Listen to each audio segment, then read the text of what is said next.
আমার একটা সন্তান খালি করছে আর একটা সন্তান ভাই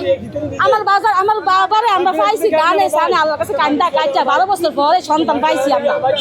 এই সন্তান সিজারে হইছে ওর ভাই পাইলা ইয়া কিনা আছে হাসপাতাল তো এই বলা পাইলা আজ খুনি বারে আমার বাবারে খায়া লাইছে ভাই হাওয়া না বলা বলে লাগছে যায়া ওই কইছে কি লিগাই লিগা ওরে বাড়ি মারছে বাস দিয়া বাড়ি মারার লগে লগে হওয়া লাগছে এর লগে 4-5টা ভাই বাড়ি দিছে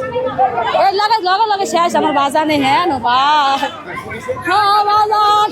পুলিশে গিয়া আয়া বসে পুলিশে জিয়া লগে লগে থাকে জিয়া যাই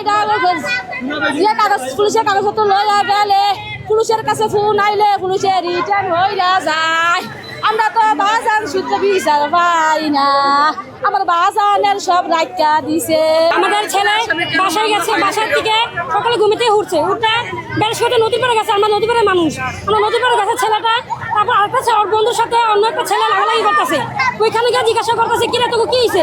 আর মারালাম তোর কি টেনশন যা না আমার বন্ধুরা তোরা মেরালাবি আমার আমি থাকতে কথা নেই আমার মা এই কথা কইছে আর এমন মুঠা একটা লোক এমন এমন মুঠা আর এমন তো বড় এটা তো মাথা ভিতরে আঘাত করছে মাথা ভিতরে আঘাত করার পর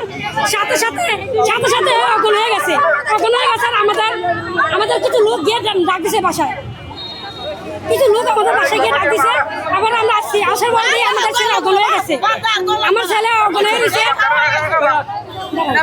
আমাদের ছেলে অজ্ঞান হয়ে গেছে আমরা এসে কি গেছি ছেলের জিজ্ঞাসা করছি কিরে তুই মাসুস কি লেগা ছেলে কয় মারছি আবার মারমু খুন করে ফেলমু আমরা তো বুঝতে পারি নাই যে এত কিছু করে ফেলছে আমরা কিছু সদর হাসপাতাল নিয়ে এসেছি নিয়ে আসার পরে বলতেছে রোগীর তো অবস্থা পুরাই খারাপ আপনার তাতে টাকা নিয়ে যান টাকা নিতে আমরা টাকা যেতে আমরা টাকা দিতে পারি নাই পৌঁছাতে পারি নাই আমাদের সন্তান মারা গেছে এর আগে শুনতে এই খবর শুনে খুনিরা সব বাসাতে পলাইছে এবং পলাইছে তারপরে তার আত্মীয়স্বজনের বাসায় আছে কোনো জায়গায় পলা যাইতে পারে নাই এখন আত্মীয়স্বজনের বাসায় আছে পুরো প্রধান বাড়ি দেখে ওদের কোনো দায়ী আছে আমরা গরিব মানুষ দেখে আমাদের কোনো দাম নাই আজকে গাড়ি আটকাইছে যাতে আমরা যে পদের কথা শুনি যাতে আমরা না যেতে পারি জিয়ার কথা শুনে ওনারা সব করে কিন্তু গরিব পক্ষের লোক যায় না সব টাকার লোক টাকার ভিতরে দৌড়ায় আমরা দেখে গরিব দেখে আমরা বিশ্বাস আমরা প্রধানমন্ত্রীর কাছে বিশ্বাস চাই প্রধানমন্ত্রীর কাছে আমরা ফাঁসি চাই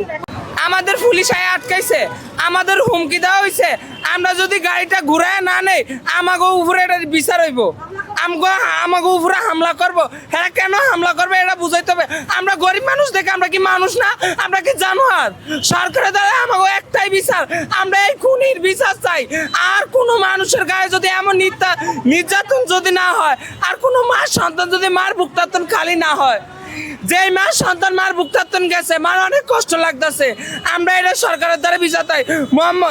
আমরা এই এমপি দ্বারা বিচার চাই মানিক সাহেবের দ্বারা বিচার চাই আমরা এটা মনে করেন আমি গেছিলাম কাজের থেকে আয়া উনি এরকম তো বাগিনারে বাইরে হালায় ধুয়ে দিছে আয়া উনি ঢাকা ছাত্র হাসপাতাল আনার পরে এবার নিচে ঢাকায় 2 জন করে দিয়েছে টাকা ভাড়ায় দিছে টাকা ভাড়ার পরে এবারে মনে কাশপুর গেছে তো মৃত্যু কত দিছে এবারে আয়া পড়ছে আয়া পরে মনে করেন কোনো লোক যায় নাই কোনো কিছু ইয়া করে না বাজারে আসামিটা ফলাই গেছে গা বাদীকে আসামিকে ফলাই হরাই দিছে বাদী আর আসামির পক্ষের লোকেরা হরাই দিছে আর আমরা মনে করেন জায়গায় জায়গায় বিচারতে পাইতেছি না আর আমাকে কোনো মুরব্বীরা চাপে না আমরা বললো এরপরে চাপে নাই চাপার পরে সম্পত্তি থেকে গেছিলো এদিনকা কালকা দিয়ে কোনো ছাড়ে নাই উনি কিছু টাকা খায়া সম্পত্তি কিছু সম্পত্তি খায়া মনে করেন ছাড়িয়ে দিছে। নগদ নিয়ে এলো হার না মানা হার অফার। সর্বনিম্ন 10,000 টাকা রেমিটেন্স নগদে পাঠালে থাকছে স্বর্ণের হার জেতার সুযোগ।